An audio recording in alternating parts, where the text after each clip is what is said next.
Assalamualaikum warahmatullahi wabarakatuh. Apa kabar teman-teman semua? Semoga teman-teman semua hari ini dalam keadaan sehat ya.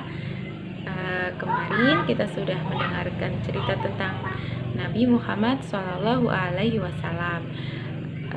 Kita sudah mendengarkan cerita mulai dari kelahiran Nabi Muhammad, lalu tentang masa remajanya Nabi Muhammad SAW, dan sekarang kita akan lanjutkan tentang cerita kisah dakwah Nabi Muhammad SAW.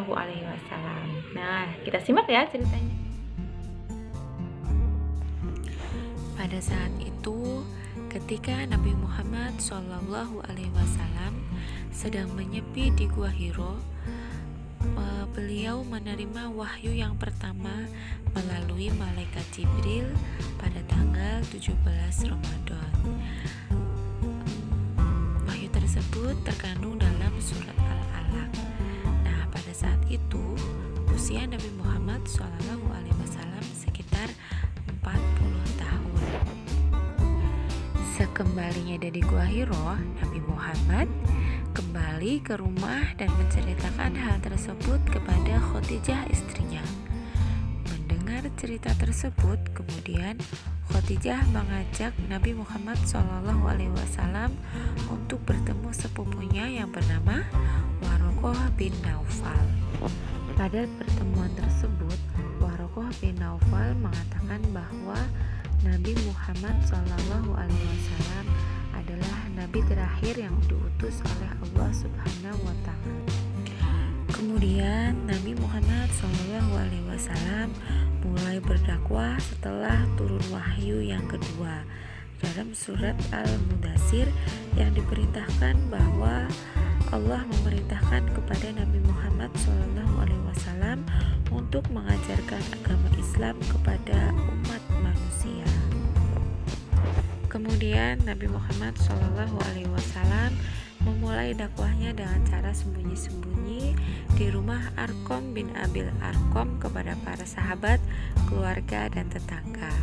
Terdapat 10 orang pertama yang mendapat pengajaran Islam secara langsung dari Nabi Muhammad SAW,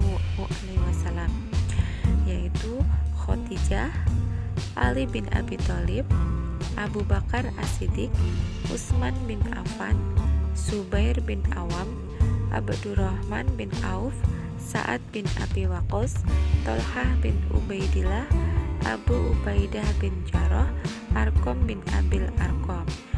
Ke-10 orang tersebut yang dikenal dengan nama As-Sabiqunal Awwal.